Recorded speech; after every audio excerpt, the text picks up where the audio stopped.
Thanks a lot for this actually nice introduction, and just to update some of the issues of who am I and under which capacity. Actually, I'm a full professor since 2011, so it seems that the bio you have is a little bit outdated. We sort of change. Yeah, but anyway. And the other thing is that here I'm the cultural counsellor of Egypt, which is a diplomatic position. So you might have been thinking why I'm here, I'm a professor, and how I'm acting on the behalf of the Egyptian embassy. It's a diplomatic position, so I'm based here in Berlin, and it would be my pleasure to cooperate with you, as well as definitely I thank the invitation from the ICE, kind invitation. But by training and education, I'm an economist. And I am kind of a person who would like to be actually direct and to the point. I know most of the speeches here, at least from the title of the institute, include some kind of diplomacy, where I would rather say that I won't be that diplomatic in addressing the challenges of African education. I'll be an academic, I'll be frank, because I believe that's my role in that sense. And I'm 100% sure that through your education, through the number of speeches you have heard, we've heard about how the African countries have done a lot of achievements in addressing the education problem and in the MDGs, Millennium Development Goals, and reaching very high percentages of achieving or closing the gap between where they were and how they reached the goals of eradicating illiteracy and so on. But that's how it looks in the reports and international organizations when they would like to appraise Africa. But again, the reality that we all live in, especially the ones who have been associated or are coming here for a while and going back home, we see something wrong. We see that the education is not bringing the fruits that they told us about. What's the subject? Where are we? What went wrong? And how we can address it? That's the issue that my talk today, which I can tell you it won't be long, will focus upon. Now, I would say that education is a necessary but not sufficient condition for growth and development.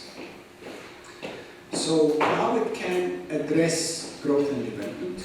Education, like any other thing, it needs circumstances, it needs the right environment in order to be able to flourish and ensure that it brings the fruits that we're expecting.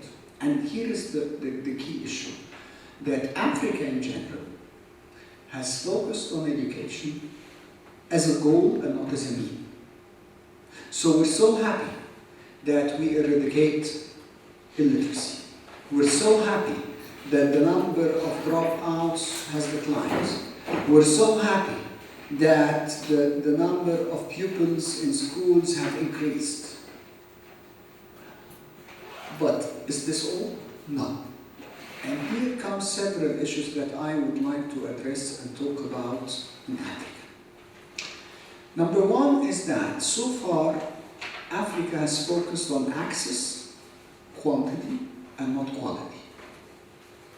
So we evaluate education by numbers, which actually appear in most of the international organizations' publications. And if you look at the quantities, definitely Africa has done a great job. But that's not the end of the story, because the quality is so poor. The quality of education in our countries is so poor. In what sense?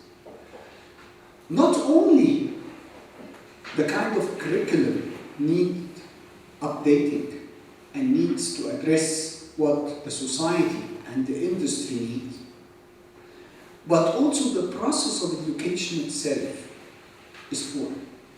We still depend on the primitive ways of teaching. We believe on how to invoke information in the brain of a pupil or a student in university. We don't give time for thinking. We don't let children, and as well graduates or non-graduates, the people who are in the university or semi-graduates more or less, use their innovation, use their way of thinking. And I'm sure that most of you, if you were studying here in Germany, because I did my PhD here in Germany, I had a culture shock when I did my PhD here because I was left on my own. I'm someone, you do it your own way, and the mentor or the Dr. Father or the supervisor, you expect that he will give you everything and he will spoon feed you as he used to be, which was not the case. So I'm sure that most of you who are studying here have faced this problem. They're leaving me alone, I don't like this country, I think about myself. And actually that's the right way. We've been taught in Africa the wrong way. We've been spoon-fed. And that's not the way of teaching. So that's number one. And I believe that all of us here from our governments, that we are on the way of upgrading the curriculum. We will do this. But the way they upgrade the curriculum is not, they're upgrading the information, but they're not upgrading the quality and they're not upgrading the method of education. And that's the main problem. And I would say it's not only a government role, it's a society role. And here comes the two other main challenges that I would like to address. Number one, for education to play its role, it needs the right environment. And by the right environment here, I do mean two things. First, number one of the right environment is the finance. And number two is the conducive business environment. So let me first speak about the finance.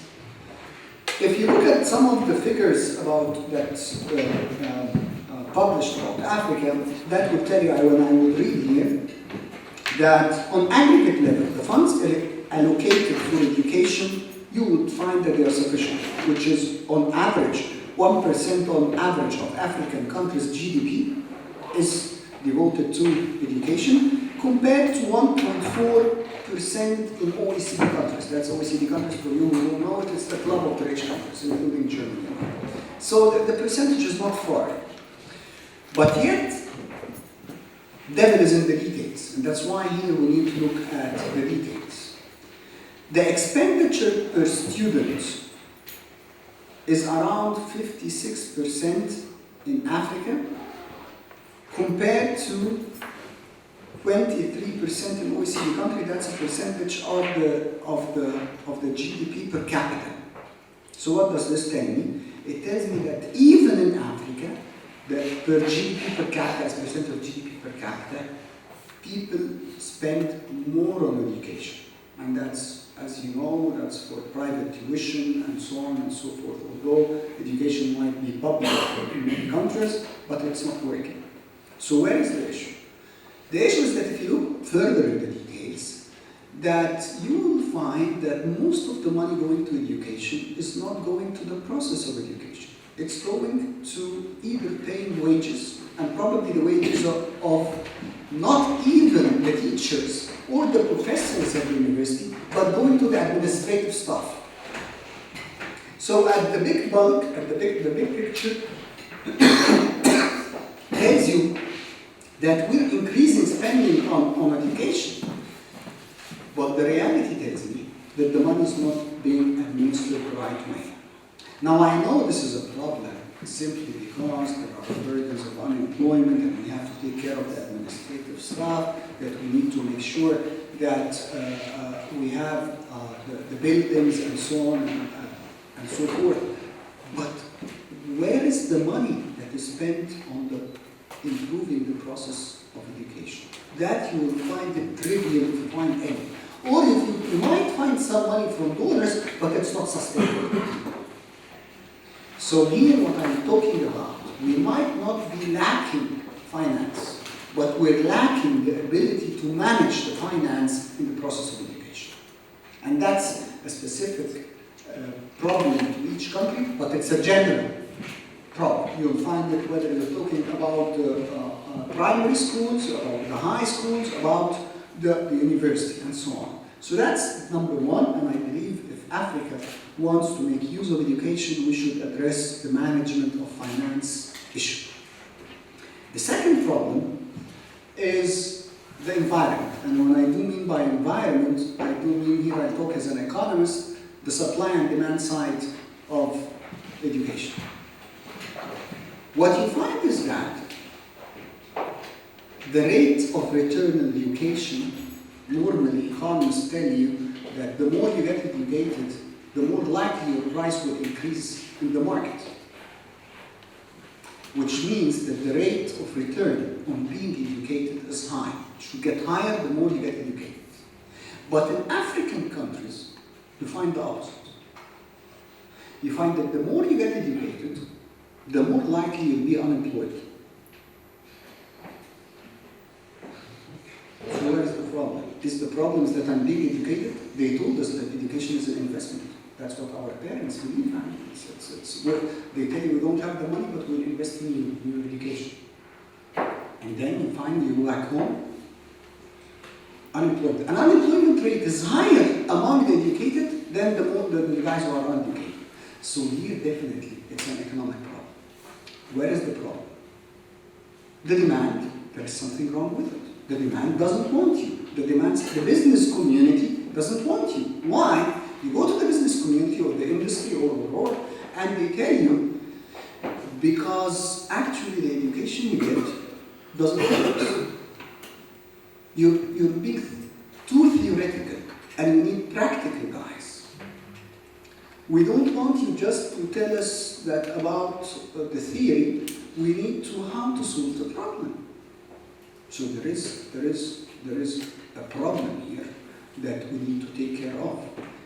It's a demand side, but it's actually a supply issue because the quality of education we get is not appropriate. It's not in the needs of the labor market. It's not according to the needs of the industry. So here we need to tackle this. The second issue is that you find that our countries have mainly, okay, they told us education is a good thing, let's go for education. And then when you find that probably most of the graduates of the university like to have humanities and avoid natural science. It's easier, most of the ladies will be married and sit at home, we don't need to learn math, we don't need to learn science, we don't need to go to the lab and so on. But actually, this is not good for the development.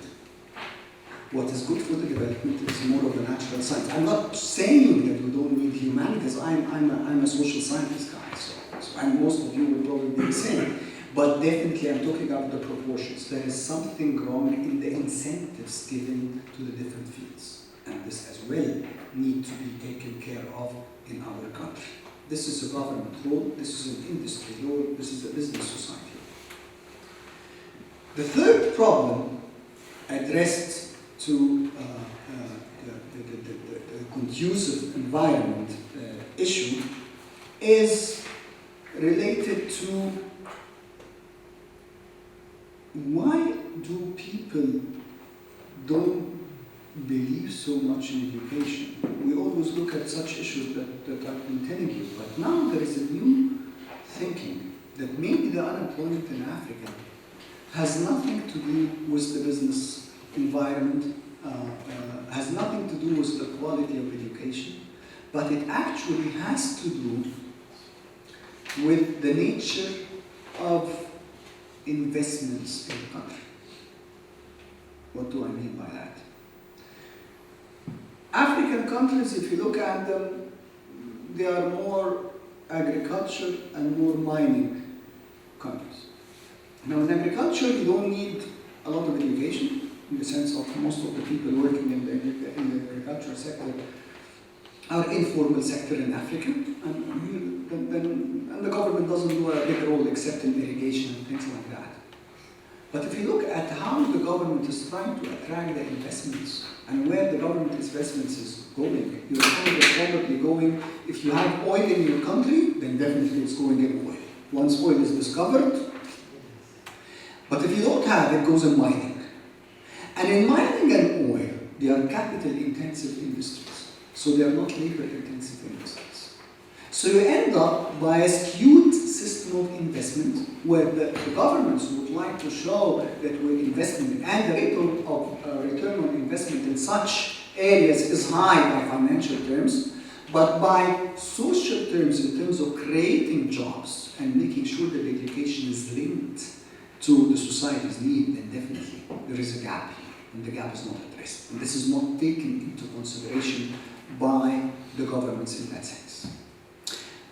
So actually, what I'm trying to say is that education is so crucial for growth and development in our countries. And that's the way the East Asian did it. They focused actually, if you look at the history of how the Asian tigers did it or whatever, you'll find two common things. They took care of education, good education, quality, not only access. And surprisingly, I'll tell you something here, but I'll finish this, and they took care of the income distribution.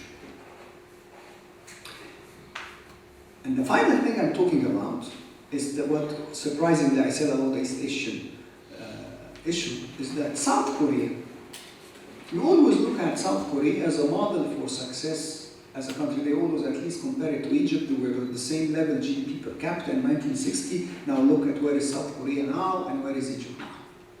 And then when you look at the South Koreans, you always say those guys did it, it's education.